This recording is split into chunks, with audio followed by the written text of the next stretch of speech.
Hello, everyone. Today we are excited to be here today on this broadcast. We are so thankful to have each and every one of you tuning in tonight to our broadcast, and we are going to be talking for just a little while. We'll have a discussion about grief.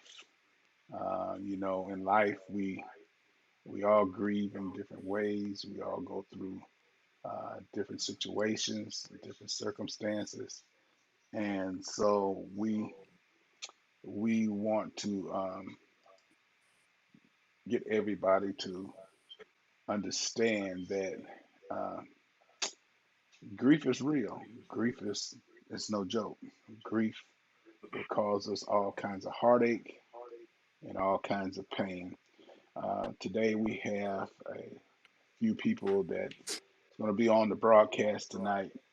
Uh, I am Dr. Bruce Smith. This is the producer show, and we're going to be discussing, like we say, grief.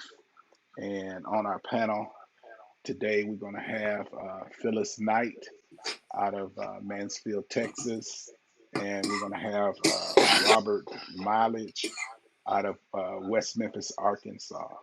So we're asking you to listen. We're asking you to be excited about everything that is going to happen on this broadcast today. We ask you that you listen. We ask that you, if you have questions, we can actually see the comments on our screen. So if you have a thought, uh, bring it forth. If grief, which is what we're going to be talking about today, if that is something that is hard for you to deal with, uh, we want to talk about it. So today we got Phyllis Knight, like I say, out of Mansfield, Texas. Hi, Phyllis. And we Hey, how got are you Robert today, Dr. Mileage Smith? out of West Memphis, Arkansas. We're going to ask you, Phyllis, if you would first, we're going to go to you first and ask you uh, some of your thoughts about grief. Well, um, I'll just say grief. I'm just going to give you the definition of grief. I think that's a good place to start. Grief is an acute emotional pain caused by having a loved one claimed by death. So, oftentimes, when we experience grief, the first level of grief is oftentimes shock, that one of our loved ones has passed on. So, there are different stages of grief that a person would have to go through. I think, um, you know, when we lose a loved one, um, the acronym that best describe grief and how to get through grief is agape. Agape means love, and the Greek word agape is love.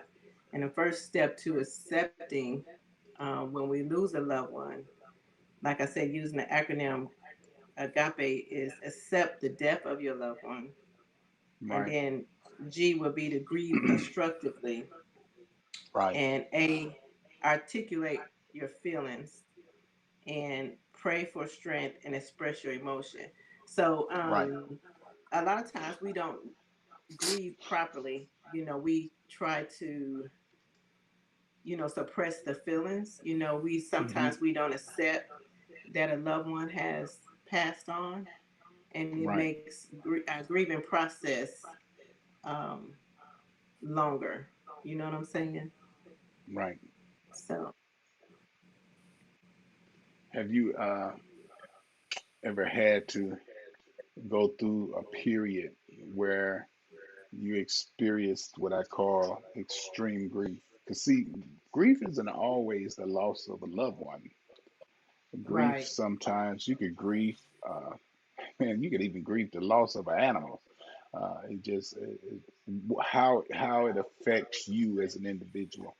But I know when I think about how when my father died all those years ago, and I didn't even know it was grief what I was experiencing. I just felt lost, didn't have no connection, didn't know which way to turn, didn't know what to do, and I come to find out that that was grief, and I come to find out that without uh, trying to deal with it, without getting, because I had to get some help uh, for me to deal with the situation. uh, I did not know to, you sometimes you go to the church.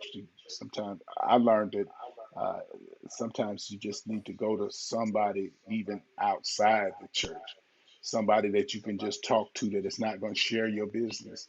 Uh, and I Mhm. found that uh, communicating with somebody and telling them what you're experiencing, it helps so much uh, with dealing with it because you can some people grieve to point to where they're ready to commit suicide and all kinds of things. So it's not just the easiest thing to deal with. And I was in the military at the time, and I did not know how to go about dealing Mhm. with the situation. But uh, Right. I'm thankful now that I know uh, and know how to cope.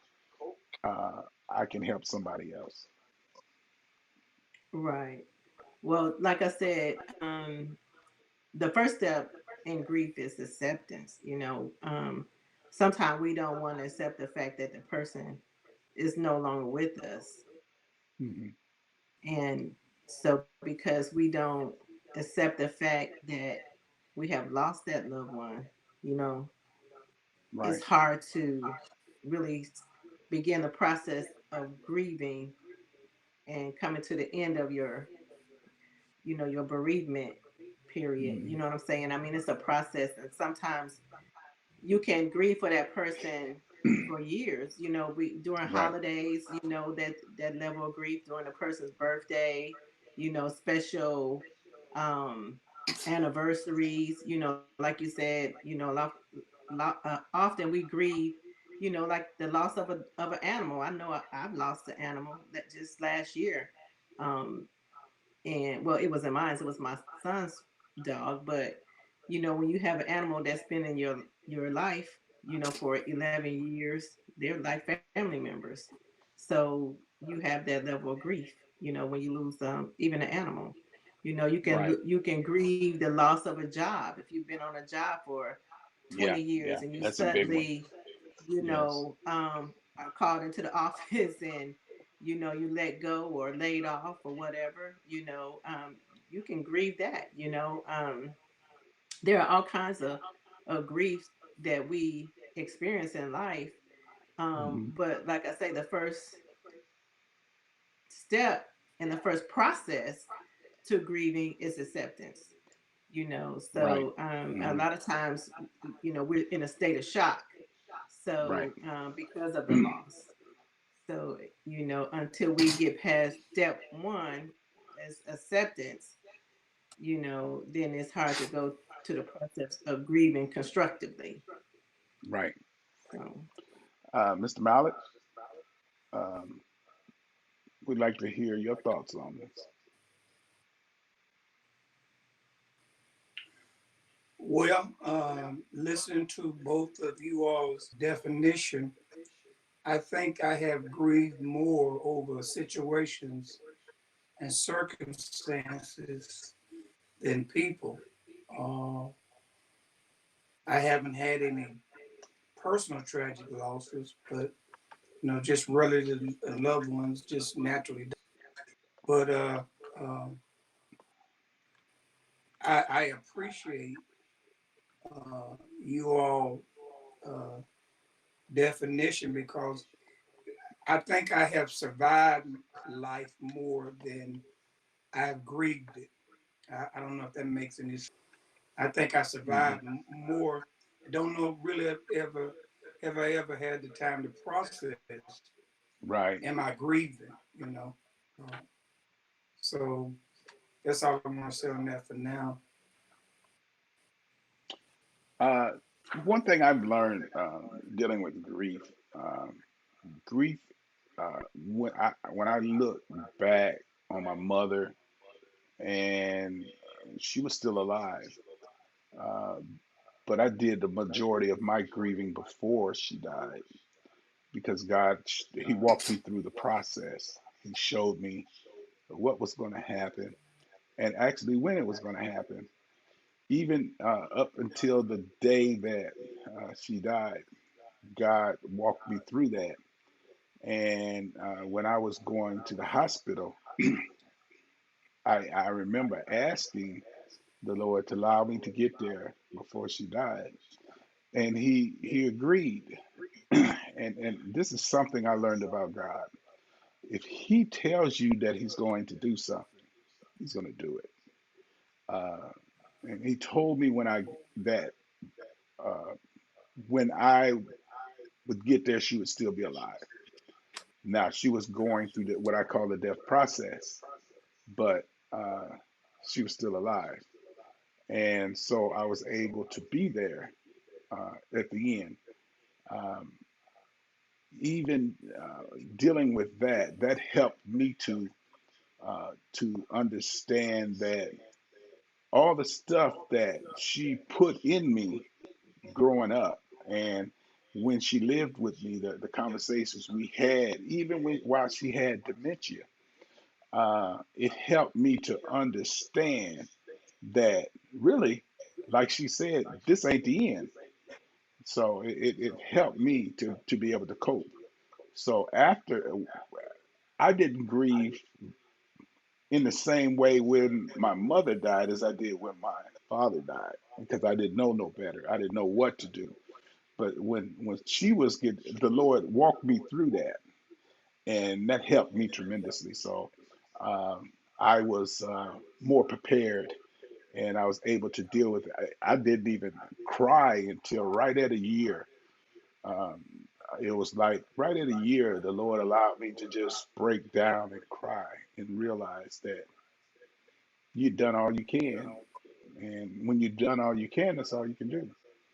Um, and just what try to tell people nowadays that things gonna happen in life that you're gonna grieve about.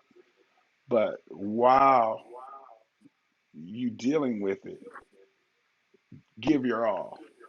When you give your all, think about it. Realize that um, if you have a relationship with God, you need to know that He'll get you through it. And that's what helped me tremendously. Having that relate the first time, I wasn't there with God when my dad died, but when my mom died, I had that relationship. So that helped me tremendously. And I had dealt with death with some other people that were what I considered close, and it helped me to understand uh, how I needed to try to cope with it. Although when it happens, it still throws you in a tailspin sometimes. Yeah. Well, you know, I know we had a brother that was missing for 28 years. Um, Hmm. and, we could not properly grieve the loss of our brother because we didn't know it was a loss. We was holding out hope that one day we would find him and we would see him again. After doing missing person reports and things like that, just trying to find where he was. I, I didn't grieve the 28 years. We didn't know where he Right, was. We didn't know that he wasn't no longer among us. But once we found out that he was deceased, then a process of grief set in because now right, the hope was gone that we would never have the opportunity to see him again. right. So it was kind of it wasn't a shock, but it was a shock. It was a shock in a sense Hmm. that we thought maybe we would find him. So grief is sometimes dealt with, in different ways. It's handled Right. different Hmm. because of the circumstance. You know what I'm saying? I mean, because I hadn't seen him in so long, I mean, Hmm. I'm not saying it didn't hurt. It still hurt, Hmm. but it didn't hurt as bad as if, like one of my close brothers, you know what I'm saying? One of my closest siblings that I talk to on a daily basis, that would hurt worse. But because I hadn't spoke to him in almost 30 years, it didn't sting as bad. You know what I'm saying? Even though it was still grief. You know what I'm saying? And I still had to go through the process of, crying and letting it out. You know what I'm saying? Right. So, Right. um, it depends on the situation and the circumstance. Sometimes, when we grieve and how we grieve. So, um, and just finding out, for me with my brother, it was just hoping that someone didn't like murder him maliciously. When I found out how he passed, it made it a little better. But Right. even still, right now, sometimes I still grieve the fact that I'll never see my brother again. You know what I mean? So last time I saw Right. my brother, I was in my early 20s. So um yeah, grief is done in different ways, and we have to cope with it in different ways. Hmm. There's a lot of times along with grief comes anger. There's guilt. You know what I'm saying? Depending on how a person Right. has, say for instance, you as a mother, you ask your child to go to the store Hmm. and to pick up something that you asked them to go pick up, and they either get shot or get in a car accident and get snatched from you like that. Then Right. you have the shock of losing your loved one, but not only Exactly. that, you Hmm. got the guilt. Hmm. Then you got to deal with the guilt. So like I said, there are different processes of dealing with grief. In a situation like that, then you got to deal with not only the shock of losing your child or your loved one, but now you feel guilty because had I not asked them to go to the store, my Hmm. loved one would still be here. So there's denial, that we deal with, Right. during grief in the grieving process. You know what I'm saying? So we just can't believe that they're gone. And I think, like you said, with your dad, it's that I can't believe my dad is no longer here. Right. So and so because of that too, when a person passed away unexpectedly, like from a Hmm. heart attack or a stroke, or like you said, a car accident, or they get shot or something like that, Hmm. gang violence, or COVID-19, Right. I mean, it's that Yeah, that's a denial. big one. You know what I'm saying? I mean, this Right. past year, so many people have lost loved ones. Right. At the beginning of last year, we didn't think we were going to lose loved ones, not like that, not from Right. a virus. So we're dealing with people even right now who are dealing with grief and not being able to properly, lay their family members to rest. you Right. know that's hard. I mean, Hmm. when my mother passed, my dad passed, we were able to come together as a family and go to the repast. But now we got families that can't hug each other and share in that Right. last moment. The last time seeing their loved one body. Right. And so it's this year has been a lot of grief this year. You know. Right. Robert, you like to add anything to this conversation? Uh, yes, I go back to what you were saying, the experience that you had with your mother, plus it's night. And I was watching this lady on TED Talk. Her name was Nora McNeely. I hope I'm pronouncing her name right. But her subject Hmm. was we don't move on. We don't move on from grief. We move forward with grief. And you know, the experience that you had, that the Lord allowed you to have with your mother, you still have that within you, that experience. And I lost my sister a month ago, and I don't know if I've really grieved. I know when we went to the wake, of course, it was rough on me, and but I remember the relationship we had because we didn't grow up together, Hmm. and so I think about how she reached out to me and we got together, and I'll always cherish that. And so, I understand the concept that you don't move from grief, but you move forward with grief. That loved one will always be there. And what Miss Hmm. Phyllis was talking about, now, I think we can relate to as former soldiers. We understand the difference between someone Airman. dying of natural death versus getting killed. Natural death is, like if you Right. 90 plus, you gonna live forever. I remember when my mom hit 90s, I said, Mom, what is it like to be 90? She said, Son, Hmm. they got a whole lot of pain. And she died at 93, and that's the premium. And I'll never forget she taught me that. And so I'm learning from the example that you all gave, but I hope and pray that this thought that you don't move from grief, but you move forward with grief. And back to your hand, Dr. Smith. I had to go through a period where I had cancer, and you really don't know how that's going to turn out.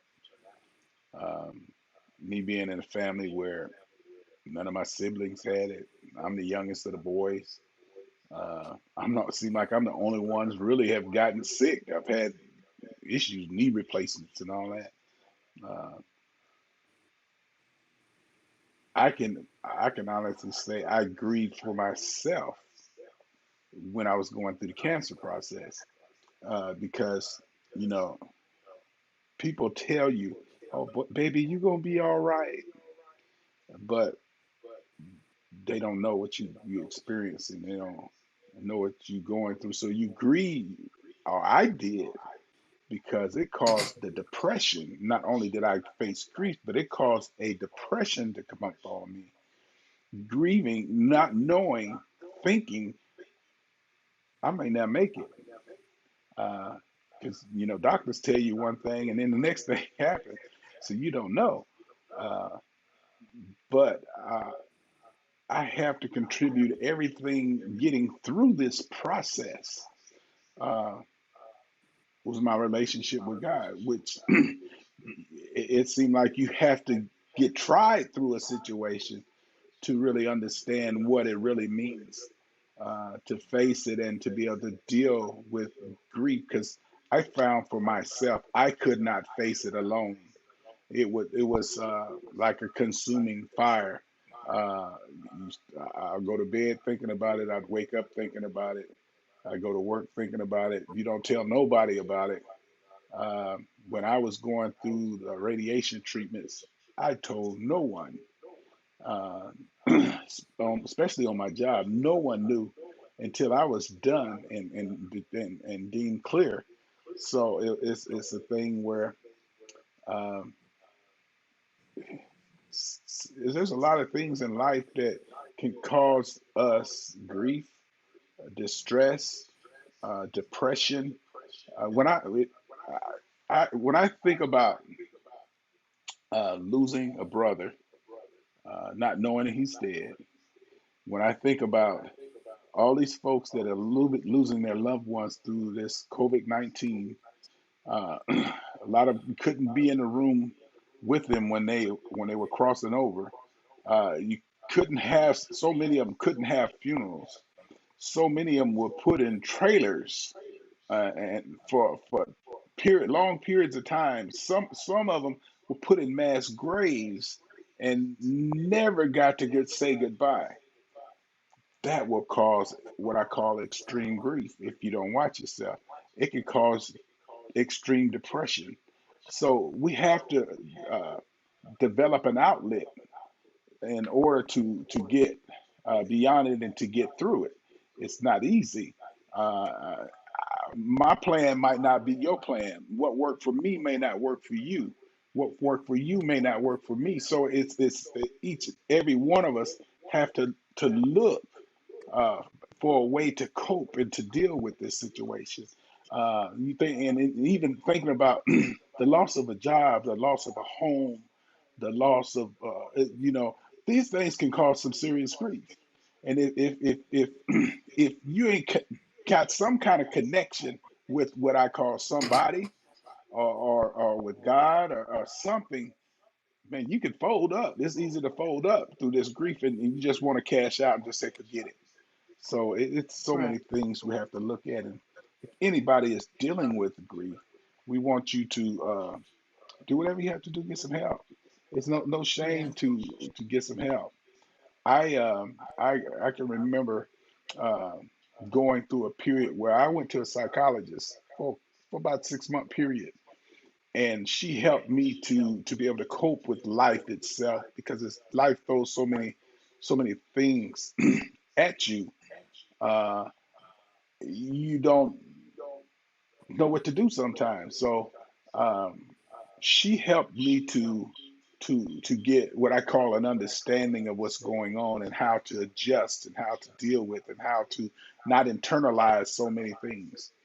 And so I use those tools today. Even there's some tools that you can use to help to calm you down when things are going on. So um, I'm thankful uh, that I was willing to go see a psychologist and get the help I needed.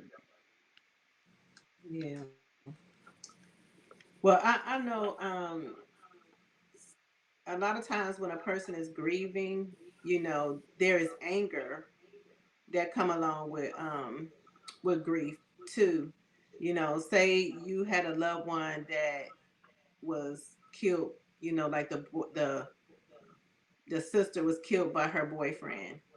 You know, on top of grief, for the loss of your sister or that loved one, you got the anger, that you have to deal with, and depression, that comes along with grief. I think depression is one thing that a lot of people, they don't get help for. That's they have that they it take them a long time to get through their grief because of the depression part.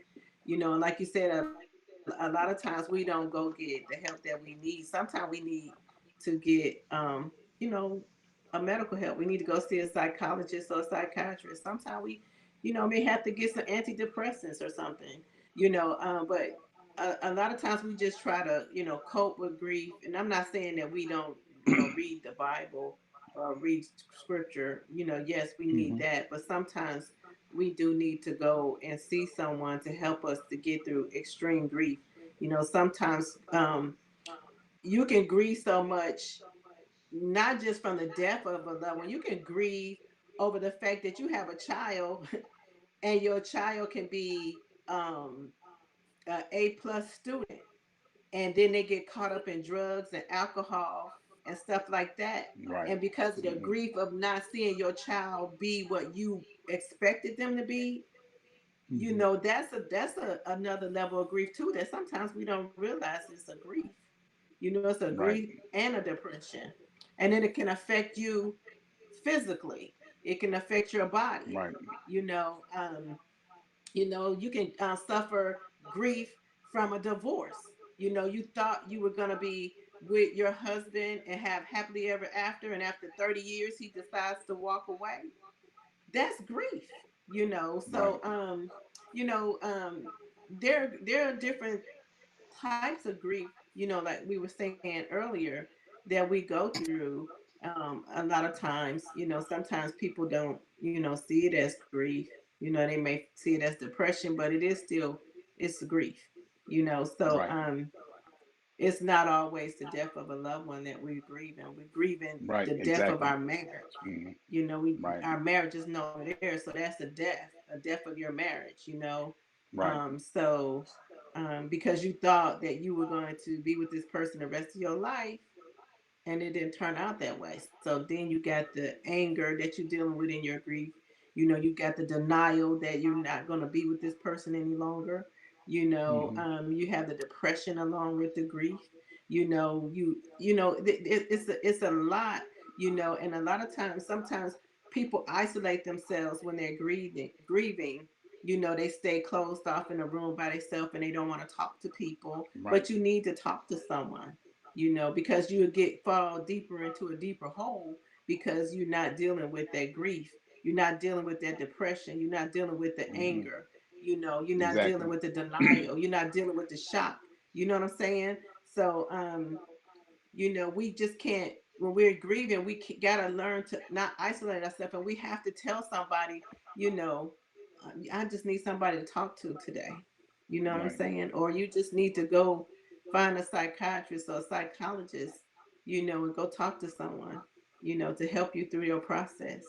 Because a Right. lot of times, like when we lose a child or a loved one through like maybe gang violence, we're angry. Sometimes people get angry with God. You're like, why me? Why my child? You lose a infant child. You pregnant, and you carry your child almost to term, or sometimes have a baby stillborn. There's all kinds of grief that people go through.